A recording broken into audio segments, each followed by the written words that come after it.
जय हिंद दोस्तों, मैं ध्रुव कुमार आप सभी का ध्रुव है इसमें स्वागत करता हूं। आज हम लोग इस वीडियो में करंट अफेयर्स का पार्ट 2 डिस्कस करेंगे। बेसिकली आपके बेस्ट जो सोर्सेस हैं उनको उनसे इनको तैयार किया गया है। ये वन पेजर नोट्स होगा जो आप जिससे कि आप कर सकते हो कि इजीली रिमेंबर कर सकते हो और क्विक रिवीजन में आपके लिए बहुत ही ज़्यादा यूजफुल होने वाला है। करंट अफेयर्स के ऐसे टॉपिक्स हैं जो आपको डेफिनेटली आपके एग्जाम्स में देखने के लिए मिल जाएंगे। तो चलिए डिस्कस करते हैं यहाँ पे। फर्स्ट है यहाँ पे विदेश व्यापार नीति 2023 के बारे में। तो इसका बेसिकली जो उद्देश्य रहा है कि जो निर्यातक हैं उनको सुगम सुविधाएं प्रदान की जाए आसानी से, जिससे क्या कर सके आसानी से अपने एक्सपोर्ट पे ज़्यादा फोकस कर सके।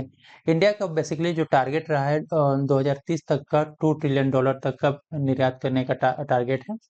इसके लिए विदेश व्यापार नीति में कुछ स्टेप्स रखेंगे। जैसे फर्स्ट है कि जो जिले हैं उसको निर्यात हब के रूप में और विकसित करना है। पूंजीगत वस्तुओं का विस्तारित निर्यात संवर्धन योजना तैयार करना है। डिजिटल अर्थव्यवस्था में सीमा पार व्यापार को बढ़ावा देना है। निर्यातकों की पहचान करना है। और एस्कोमेट जैसे कि विशेष रसायन हो गया, जीव हो गए, सामग्री, उपकरण और प्रौद्योगिकी नीति को सुव्यवस्थित करना है। तो यहाँ से हो सकता है कि डायरेक्ट यहाँ से पूछा जाए कि जो विदेश व्यापार नीति है उसमें कितने ट्रिलियन डॉलर तक का निर्यात का इंडिया का टारगेट है। तो $2 ट्रिलियन तक का है। कब तक का है? 2030 तक का है। क्या क्या स्टेप्स है? तो ये 3-4 स्टेटमेंट्स दे करके एक बीच में कोई अदर स्टेटमेंट दे करके इनको पूछा जा सकता है। ठीक है। सेकंड यहाँ पे मेलाटोनिन के बारे में बात करें तो मेलाटोनिन का बेसिकली न्यूज में क्या रहा है कि जो साइंटिस्ट हैं उन्होंने क्या मेलाटोनिन का जो नैनो फॉर्मुलेशन और जो टेक प्रोसेस है उससे क्या होता है कि पार्किंसन जो डिजीज है उसको ट्रीटमेंट के लिए काफ़ी यूजफुल होता है। तो बेसिकली पार्किंसन डिजीज के बारे में बात करें तो पार्किंसन डिजीज में क्या होता है कि मस्तिष्क में जो डोपामाइन स्रावित करने वाले जो न्यूरॉन्स होते हैं उनका डेथ हो जाता है।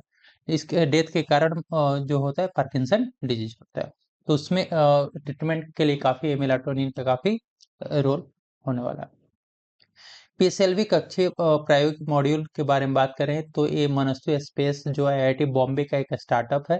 इसने क्या किया है कि पोएम 4 का उपयोग करके अंतरिक्ष में पीएसएलवी C60 को छोड़ा है के द्वारा इसको वायम टू यू का सफलतापूर्वक परीक्षण किया गया है और ये लॉन्च इसरो के द्वारा किया गया है। बेसिकली इसका टारगेट है, उद्देश्य रहा है कि कक्षा में एक लागत प्रभावी मंच मंच प्रदान करना। बैंकनेट के बारे में बात करें यहाँ पे तो बैंकनेट क्या है कि वित्त मंत्रालय ने एक नया पोर्टल लॉन्च किया बैंकनेट। बेसिकली एक ई नीलामी के लिए इसका एक ई नीलामी पोर्टल है। इसमें क्या होगा कि जितने भी ई नीलामी संपत्तियां उनकी जानकारी को इकट्ठा किया जाएगा, वन स्टॉप डेस्टिनेशन प्रोवाइड किया जाएगा।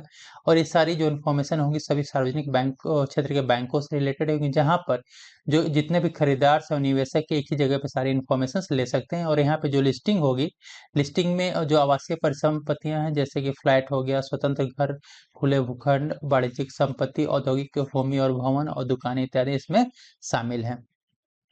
नेक्स्ट देखते हैं परमाणु घड़ी के बारे में। तो इसको यूनाइटेड किंगडम में विकसित किया गया और ये बेसिकली क्वांटम आधारित परमाणु, ये बेसिकली क्वांटम आधारित होता है। परमाणु घड़ी के बारे में यदि कोई बात करे तो बेसिकली ये क्या कहता है कि समय को अधिक सटीक मतलब एक्यूरेसी के साथ बताता है और इसका जो यूज होता है तो यहाँ पे यूज आपसे पूछा जा सकता है क्या क्या वो यूज होता है।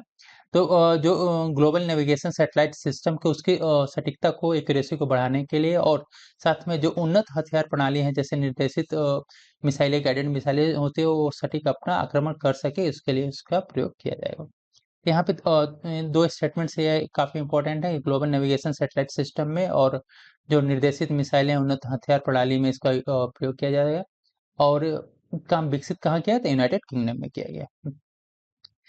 HMPV वायरस के बारे में बात करें यहाँ पे तो बेसिकली अभी देखा गया कि चीन में एक जो 14 साल के कम उम्र के बच्चों में ये काफी देखा गया है और ये सामान्य सर्दी के समान ही होता है। फैलता है एक व्यक्ति से दूसरे व्यक्ति के बीच में फैलता है और लक्षण में जैसे खांसी, बुखार, नाक बंद, सांस लेने में तकलीफ होते है।